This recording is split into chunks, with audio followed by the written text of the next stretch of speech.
light, Ben.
More light from up here, Pen. Down. Less shadow. Too bright.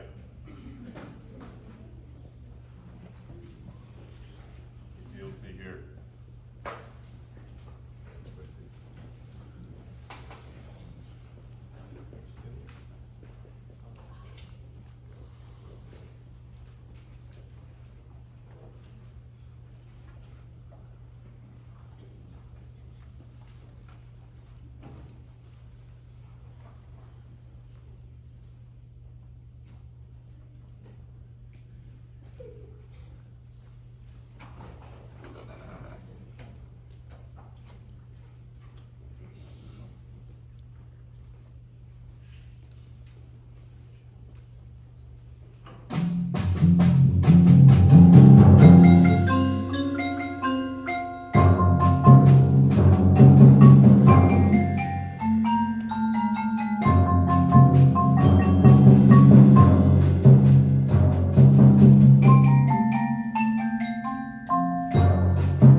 Yeah, it's my first day. The place is a mess. You think the other janitors here do a better job? Yeah, it's a little different here. What do you mean by different? They're just a little drummy.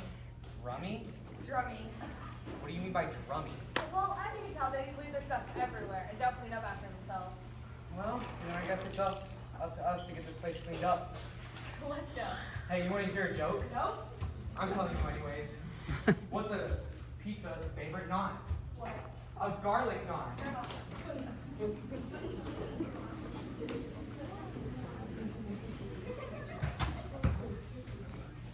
One, two, three.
Good evening, everybody.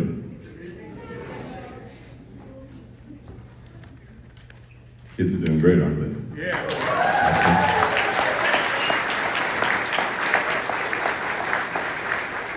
So again, welcome to Percussion Spectacular. That is a significant portion of it. We tried to make it move as seamlessly as possible. And we take great pains to that, so you're not watching lots of interruptions and such. So that's the big main part of the show, and the kids really, a tremendous amount of work that went into that. They started working on that probably right when they got back from Christmas, and I had a program laid out for it, and they have just been after it. I usually, when we have these big projects every year, I lay out just this huge itemized schedule, and it usually freaks everybody out whenever they see that schedule and how long it goes. And I post it up on the door so they can kind of see the timeline, and we're all scratching off all those rehearsals, and it goes basically for several months. They're almost 4 months, and it's amazing how effectively they get to those rehearsals, and their parents know they're supposed to be there and get them to where they're supposed to be. And we have tremendous dedication with these kids, and they just blow me away every year. So let's have a hand for them one more time.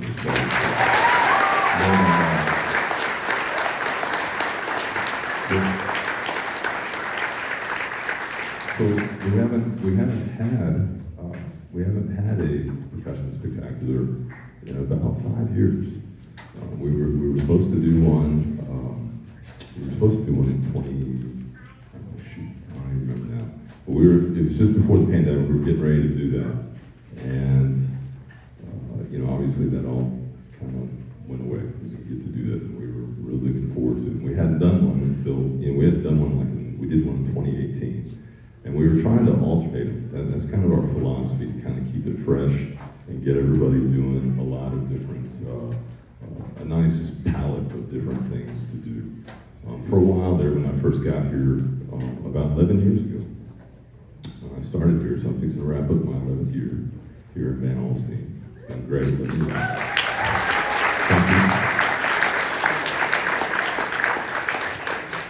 And everybody's like, wow, we really want this winter drumline thing to happen. And I hadn't really ever done winter, any kind of activity like marching percussion at that time of the year.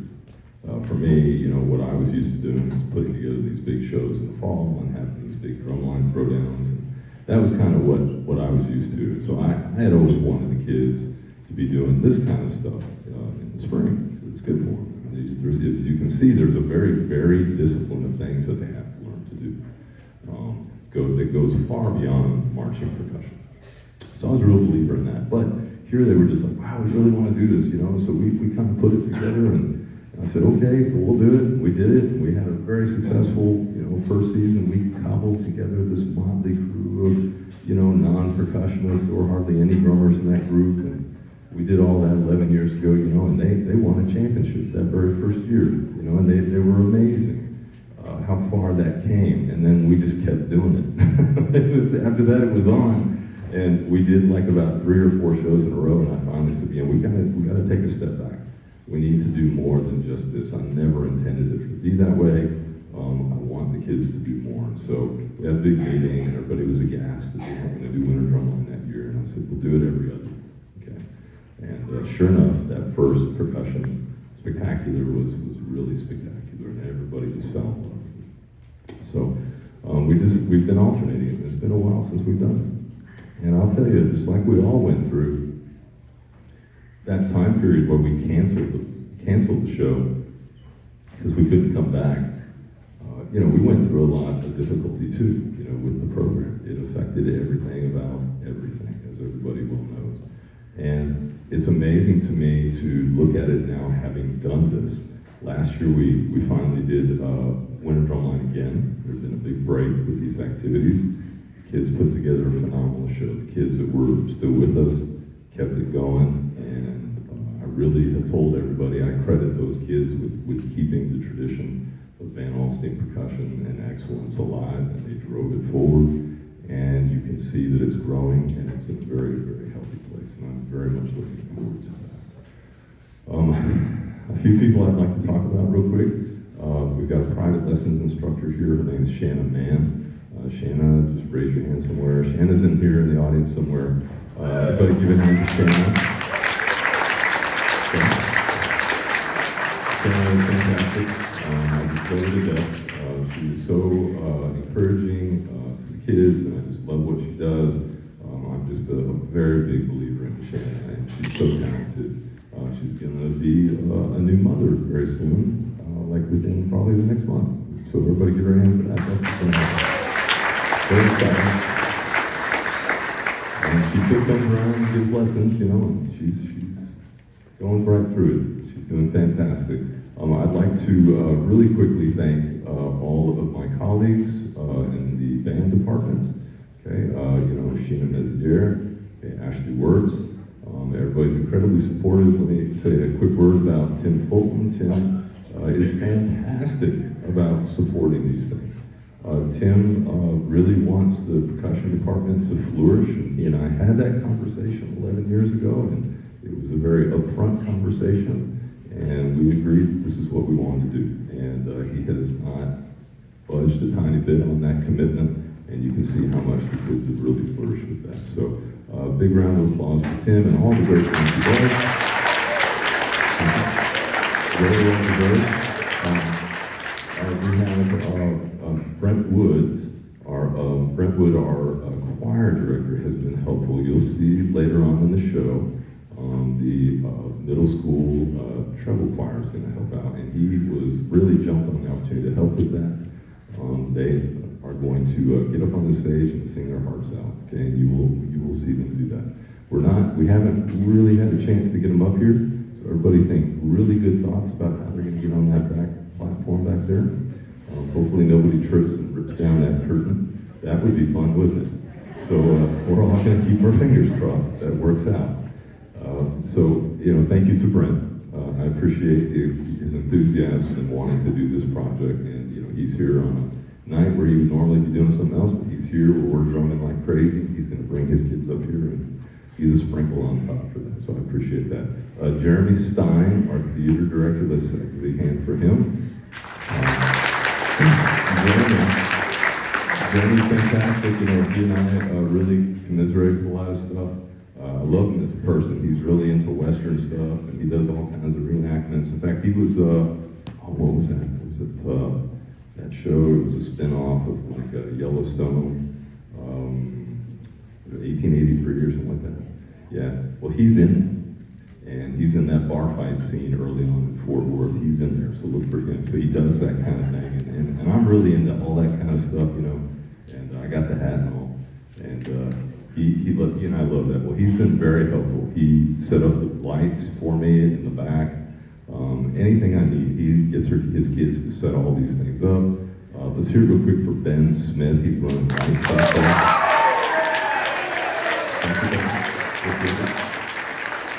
So the theater department's been very helpful, and Jeremy jumped right in. I couldn't be here one day, and I said, hey, we're working on this thing with the brooms, you know, and since, you know, you're kind of a theater guy, you know, I won't be here, they're gonna come out here, I want to be on the stage, could you kind of chip in? And he just apparently took the bull by the horns and helped him with a lot of that early stuff, so I appreciate that so much, okay? So we got so many good things going, and we had some color guard members up here. How cool was that? They came up here and started the show. That's a cool thing. Our color guard director, Holly Morris, kind of chipped in with that. So something I'm really proud of that we were able to achieve with this concert is that we got all the disciplines involved. I think the next time we do this, I'll probably get with the visual arts people and see if we can have them working on some kind of musical drumming kind of art and stuff, and display that as you come in. I think that would be a cool touch. So we'll have everybody within the Fine Arts Department contributing in some way in this project. I'm looking forward to seeing that happen too. One other thing, you know, if you look on the program, the thank yous are really, really small. That was out of necessity. Please get like a magnifying glass and look at those, please. There are some parents on there that I recognize. So important that they be recognized. We were able to have this all blacked out here. If you notice, there's paper at the doors and stuff. That's because we want to be able to see the green sticks that everybody loves so much at the beginning. When there's a lot of light bleed, it dilutes that effect. Okay, so the Baez family and the Schnittger family came in, such troopers yesterday, and they very dedicatedly put all that paper up to try to make that happen. I appreciate that so much. So thank you to all the parents. The parents are amazingly supportive of me and the program and the kids, and they have been since I got here. And I just cannot thank the families enough. I just absolutely adore the families in this program. They have been so good to me, and it is such a privilege to teach their kids because they're just fantastic. Let me, one last person. My wife, Michelle, is here. Michelle, would you raise your hand somewhere? Where are you at? She's way in the back. She's real pretty way in the back. Okay. Today's her birthday. Today's her birthday, so we'll say, hey, happy birthday, Michelle. She's so great. She's been to a lot of these kind of things, and she knows how much I'm into it, and she's into it, and she's such a great coach for me. You know, she says, you know, you kind of go through the same stages with every project. You do realize that. So she always kind of says, everything's cool because you go through the same exact phases. You're doing good. Okay, this is like, it's going to be great because you're clicking on all the same things you normally do. So she gives me feedback every day on kind of how I'm sort of moving along. So thank you, dear. I love you so much. Happy birthday. Really good stuff. Okay, I think I've covered about as much as I can. I told Michelle, I said, I'm always terrified that I'm going to forget something important and leave somebody out. I hate to be inconsiderate in any way. If I left you out, please know that I'm incredibly appreciative. Thank you so much. All right, let me talk now about our guest artist. So our guest artist tonight, we've got Stockton Helbing. Is in the house tonight, so let's hear it for Stockton Helbing.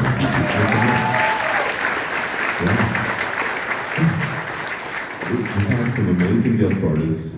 I actually, you know, put it out there. I'm like, who are the guys around here that we need to have? So I put it out kind of in the percussion community, and this guy's name kept coming up: Stockton Helbing, Stockton Helbing, Stockton Helbing. He's behind me, isn't he?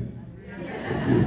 Okay, so here he is, and you can see on his bio, it's just amazing. And he was with the kids yesterday and was fantastic. They loved it. He did this amazing thing with these brushes, and they were spellbound by that. And he told some great history to the kids about jazz drumming. This gentleman is renowned all over Texas and around the world for his prowess with drumming.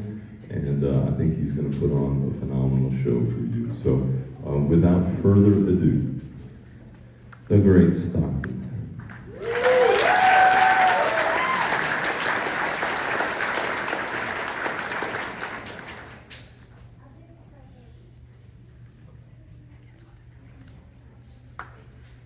John Apodaca, everybody. How about a hand?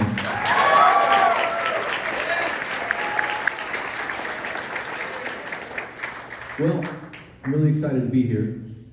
I'm supposed to play drum set. There's not a drum set here. I walked out and there's just a rug. I think this is where the drum set is supposed to go. So what I thought we would do, since there's a drum set there, but I'm going to play one here, so we're going to have to build one. And I thought we could take this opportunity to learn a little bit about where the drum set comes from and why it's the best instrument in the history of the world. Probably the reason it is the best instrument, and one of the best instruments in the percussion world at least, is that you get to sit down and play it. So when drummers in New Orleans in the early 1900s began to play all of the instruments by themselves, one person doing everything, they realized that if they were going to play the snare drum and the bass drum at the same time, they would need to be seated. Because the snare drum and the bass drum, along with some crash cymbals, were very common, left over from the military marching bands of the Civil War. When the Civil War ends, we have these marching instruments laying around, and we have Black Americans who are now free in the Deep South. and they want to get out of the Deep South and start their lives afresh. The closest major metropolitan area was the port of New Orleans, which had classical music influences from Germany, France, and Italy. And it had all kinds of blending of cultures in a free way. And it was there that slowly new music started to form, blending the rich polyrhythmic culture of Western Africa that had come to the United States during the atrocities of the African slave trade, and blending with traditional European sounds, such as the snare drum and the bass drum. So gigs started happening, where instead of a band marching around, people wanted to go hang out, maybe have a few adult beverages and listen to music. And the bands didn't want to pay 3 or 4 drummers to play all night. They wanted to pay one drummer to play. So that drummer needed to sit down. That drummer thought, I'm not going to sit on just any seat. I'm going to sit on a seat that I'm going to call the drum throne, because that's where a king sits. That's where royalty sits. So let's start with a drum throne. Do we have a drum throne over there? Okay, here it is. Great. Wonderful. Oh, it's being presented. That's very royal. How about a hand for our drum throne? Thank you so much. Oh, he's backing away. He's not even making eye contact. He's been around royalty before. So now we'll need a bass drum and a snare drum, please. So I wanted to let you hear something quite similar to what the first drum set sounded like. So I went to a pawn shop on my drive here, and I found the oldest, nastiest drums I could find. So here we have a lovely snare drum. Thank you so much. We'll set that right here. And a bass drum. And we'll flip that. That's actually backwards, I think, because you want to see the cool, look at that little old logo on it. Isn't that nice? So this bass drum is from 1948. Snare drums from the early 1940s. So they're not quite as old as those early drum sets. So a drummer found themselves seated on their throne. Although it's not lost on me that also we call a toilet throne. But anyway, so they could play the snare drum, obviously. But how are they going to play this bass drum? Well, they want to kick it, but they don't want to damage it. So we start having some truly original American things happen. America loves to invent. So somebody invented a pedal that they could kick the drum with instead of using their foot. So we're going to have a bass drum pedal. So we have the invention, thank you so much.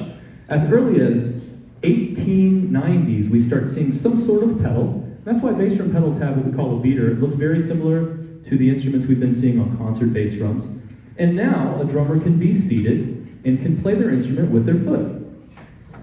It attaches and latches, and all of a sudden we hear this.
So that still sounds quite traditional. It sounds, oh, thank you.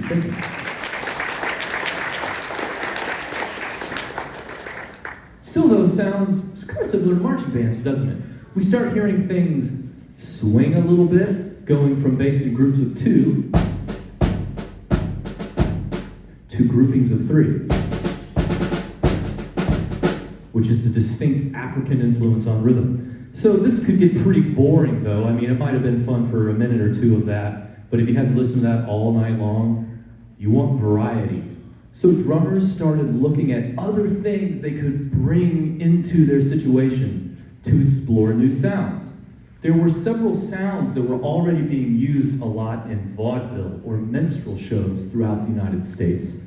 These were often called traps or small percussion. So drummers started collecting these various accoutrements and placing them around them. They would use cowbells, woodblocks, tom-toms, and even small cymbals. Could I have a couple of toms maybe, and a small cymbal and woodblock? And all of these instruments were commonly played by one person, but not usually by people all together. Thank you so much. And still, it's just one person playing them. So we had to find ways of mounting them and placing them around the drummer so that they could be played by one person. And we have these very interesting sounds from all over the world. The toms were influenced by both Native American drumming as well as Chinese toms. Sometimes they're called Chinese tom-toms. You'll see them painted with dragons on them. And obviously the cowbell and woodblock were coming from classical music traditions, and these were often used in vaudeville shows for sound effects, comedy, or accompanying different types of dramas. And then we had very small cymbals that also came from Asia. They were usually very light, thin, and small. You can see how tiny it is. And they were just used for effects. And all of this starts to be popularized by one of the most famous drummers to come out of New Orleans, a gentleman named Baby, which is a strange name. That was his nickname. His real name was Warren Dodds. He's considered one of the first most important jazz drum set players ever. He was nicknamed Baby because he was the baby of the family.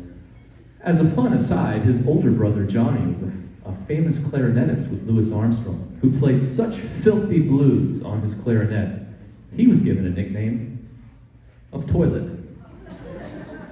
You know you're playing some disgusting blues when your nickname is Toilet. Baby started soloing using toms, his bass drum and snare drum, his woodblock, his cowbell, and small cymbals. It would sound something like this.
Thank you so much.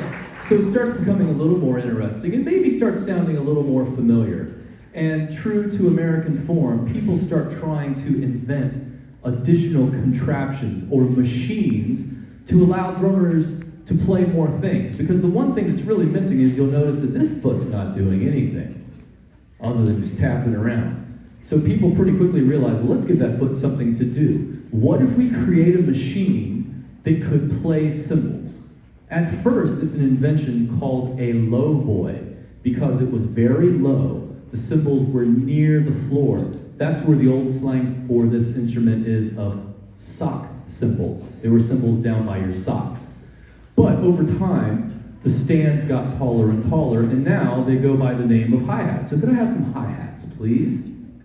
And these hi-hats really start changing the game because now drummers can sustain more. Thank you so much. We can sustain more time using our left foot, which is pesky, especially for young drummers, because this means for us righties, right-handed players, our non-dominant foot has to do a lot of stuff. When I'm teaching beginning drummers, that's always the biggest frustration, is the coordination. Getting that left foot to behave and do what we want it to do. This still, though, is kind of a radical invention by most standards of the day, and until in 1931, a gentleman named Joe Jones in Kansas City with Count Basie's band starts showing us what's possible using the hi-hat. Because you see, the hi-hat is available to us not only to play with a short staccato sound, but it can also give us more open, full sounds by striking. But what makes it unique is that we also may play it with our foot. And all of a sudden, Mr. Jones shows us these types of sounds.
So this, once again, starts revolutionizing the instrument and starts getting to sound a little more familiar to what we're accustomed to hearing. But the final product was going to really require a family failure to happen. You see, the only cymbals that had been being used for the first 30 years of music were very small and thin effect cymbals. It wasn't until we had a family rebel come to the United States and disappoint his family that things started changing. You see, this young man in Turkey, where master cymbal makers live, decided he was not going to practice the family business. He was going to move to the United States and open a cupcake factory.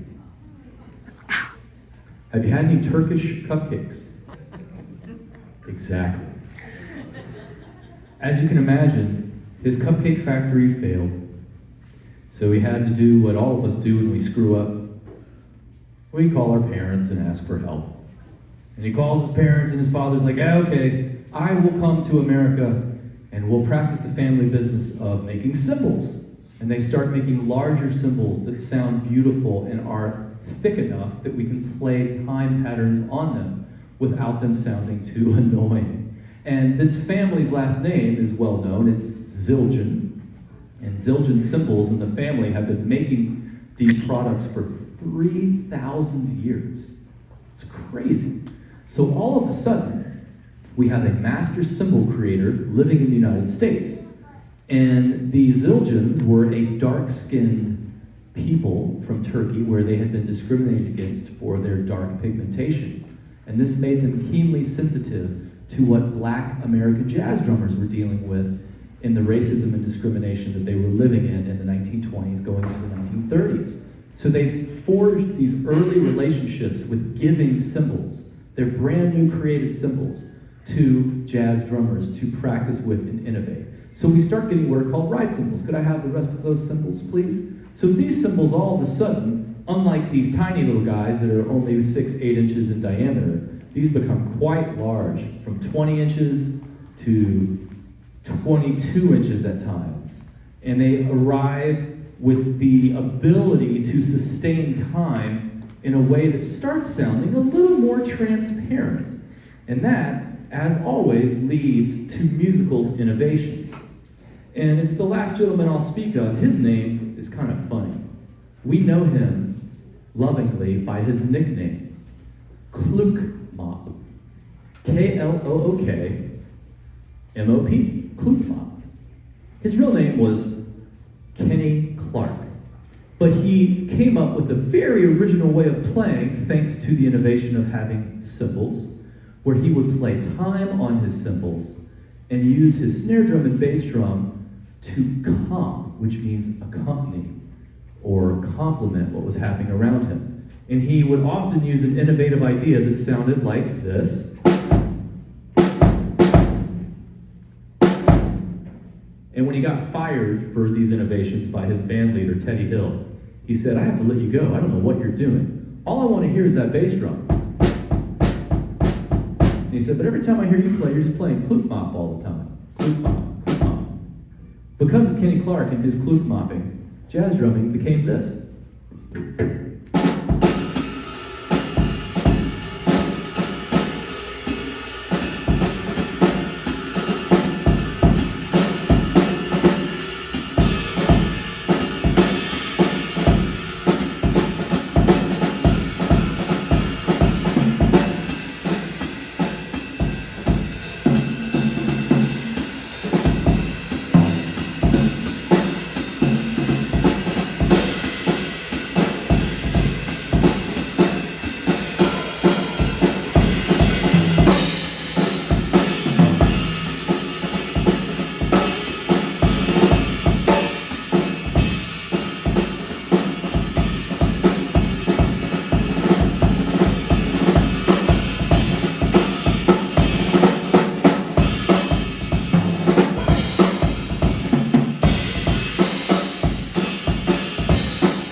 Ever since Kenny Clark started doing that around 1946 or 47, by and large, that's what jazz drummers still do.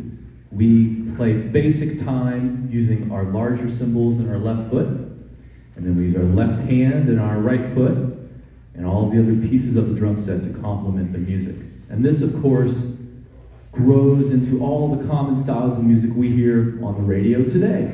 Rock music, pop music, R&B music, hip-hop music, country music, you name it. Any music that you hear drum set in came through the path I just told you about. It starts in New Orleans as a bass drum and a snare drum and grew from there. And it's not only the music of the United States which has been influenced by the drum set and more importantly by African polyrhythms. but it's the music of all of the Virgin Islands. We usually call music coming from those different countries Afro-Cuban music, whether it be Cuban music, Puerto Rican music, Trinidad and Tobago music, the music of Haiti. It's all subtly different in the way African culture met with indigenous cultures, was isolated on these little islands and incubated into different unique cultures. Well, this also happens in South America, and it helps create a beautiful type of Brazilian music that we call samba.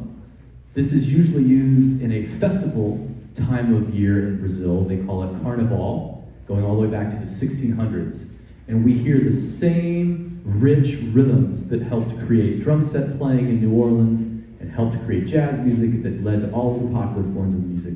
We hear those same rhythms leading to that samba feel in Brazil. So, let me play a little bit of this beautiful rhythm at the drum set coming from Brazil that we call samba.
It's fun, right? I told my wife when I was leaving, I was like, I get to drum today. Yeah, really, really fun. Yeah, it speaks to my heart. This is going to be our last tune. Last tune, last thing, there's a couple of last things we kind of need to go over. We're going to bring on our choir. The choir can kind of go forward there. No rush. I'm not going to start until you guys are comfortable. Be real careful, guys. Don't anybody fall. Go all the way to the end there. Take your time. So let's hear it for the choir, please.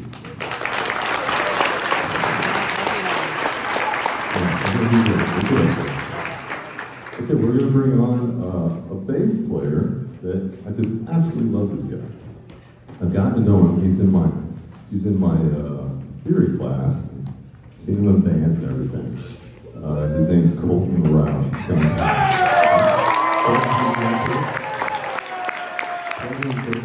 He's going to play bass on this song. All right, and then there's another gentleman that's going to join us. He's moved here, I believe he got here this year. Am I right about that? Okay.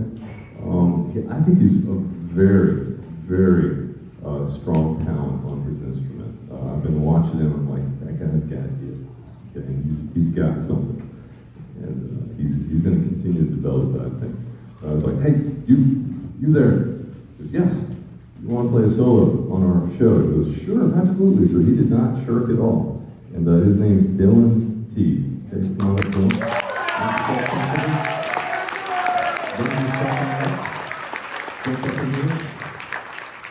Get yourself ready to go. Bring your horn up and everything. You're going to need that to play your solo. It happens. It's good. It's all right, man. We all have those moments. So Dylan's going to go for it with a solo here in the middle of this tune. I also wanted to mention that we have a gift for our esteemed guest here, Stockton, and it kind of he has this thing that goes on in his life that he's been real clear about, and it's the lack of precision with spelling his name. So we're all going to kind of work on this together. So I'll say the letter and you say it back. Okay, 1, 2, ready, go. S. T. O. C. K. T-O-N. Stockton. All right, so we have a gift for him here that comes directly from one of the parents' families, the Baez board company, I believe they call it. They make lots of really cool stuff, and we wanted to give him something unique, and I'm going to give it to him now in the spirit of spelling his name. And he's going to open it here, and he's going to tell us what he thinks about it. So, from the Van Alstyne percussion family and the greater community, your gifts. Wow. So it's got our logo on there, VA Percussion, drum, strong drum reel, it'll come back. Okay, where's my mic? Here, you can keep mine if you like, all right. Okay, so on the front we have some beautiful Van Alstyne branding representing great swag here, but on the back, here's Designed where by Jackson Stinker. here's where the magic happens. This is particularly beautiful because every single one of my name misspellings here are true. Which was found on Facebook because I'm friend, and I mentioned it to the parents and said, hey, he's having this problem. And he posts about it every day. Pretty much. Every day he says, he shows a picture of the cup and it's misspelled. And, one time it was Starin or something like that. And he's just having this trauma in his life. And he posts it every day for all the drummers in North Texas. And everybody has a comment. So I thought, yeah. This is beautiful. Continue, sir. Thank you. This has one of my favorite misspellings ever. I believe you would pronounce this as Stizklin. I mean, this is true. This is true spelling. S-T-Z-K-L-I-N.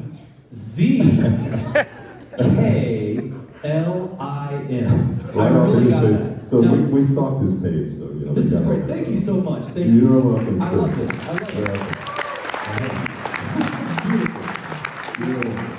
We want you to have something special you remember for your coffee, sir. You can take that to Starbucks with you. I will. It really is true. First of all, you've heard me speak a little bit. I don't think I have a speech impediment. I don't think that I do. Although that's a reoccurring question people ask me. But yes, my name gets butchered at least twice a week at a very reputable coffee place. And I'd like to say this is a recent event. I mean, I'm going on probably a decade of it.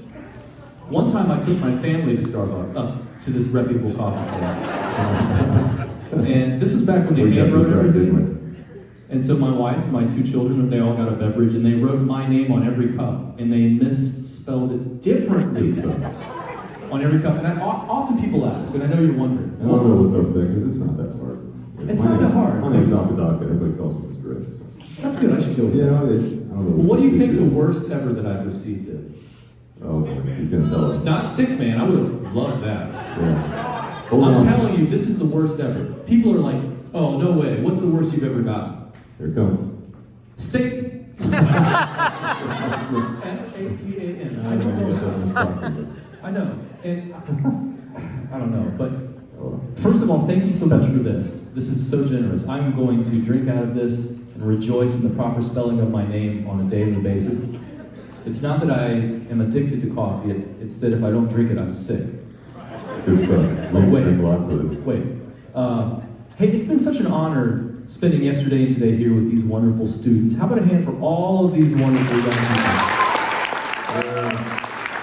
Really spectacular. And thanks for coming, man. We appreciate it. At the end of our rehearsal last night, I had like a really, I haven't told John this yet, but I don't know what time it was. We finished rehearsing, had a fun time hanging out, Yeah. and I noticed my phone had been blowing up. And I had received a bunch of messages that my high school band director passed away last night. After a terrible short battle with pancreatic cancer. And so all day today, I've been hearing from a lot of my friends that I grew up with in a small town in South Carolina about our band director, Mike Jones, and all of the things he taught us, the immense impact he had on all of our lives. It was so fun hearing all of these different people talk about their experiences. And what I was marveling at is that I think I am one of the only, out of this particular group of friends that I was speaking with, full-time professional musicians. They all still play music, but they're in all kinds of different walks of life all over the country. And it really got me thinking today about the people that our children spend significant amounts of time with.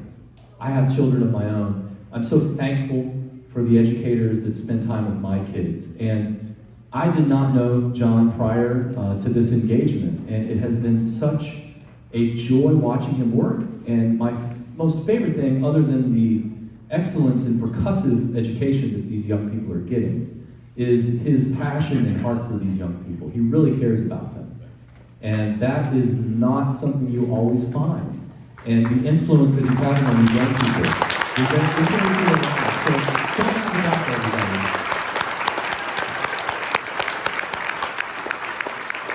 So I just wanted to say, it's been really special for me to be here this evening thinking about Mike Jones, my band director, and how much he taught me, and just having a tiny, tiny sliver of participation here in this concert to see our future. This is our future here in this country, and it's beautiful to see them doing positive, wonderful things. All of you parents out there, thank you. I know that half the time you feel like an ATM, and the other half the time you feel like a limousine driver or Uber driver.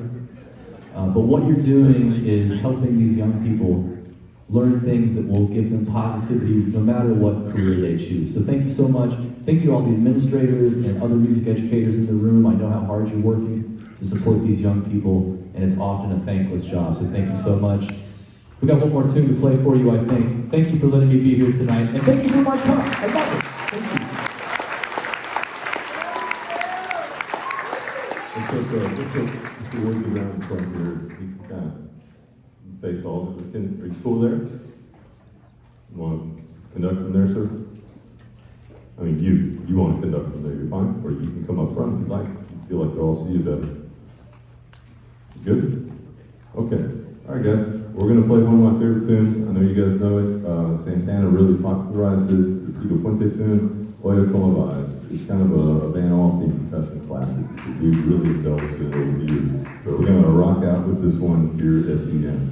Okay, so I hope you enjoyed. Thanks for coming. And at the end, kids know the drill. We got a lot of stuff we got to do, like take pictures with Mr. Helbing, and we'll get autographs and have a great time. And then if everybody would help pitch in with getting us out of here, we put everything away, chairs, all that stuff. Thank you, everybody. Thanks for coming. All right, we're gonna go for it. Here we go.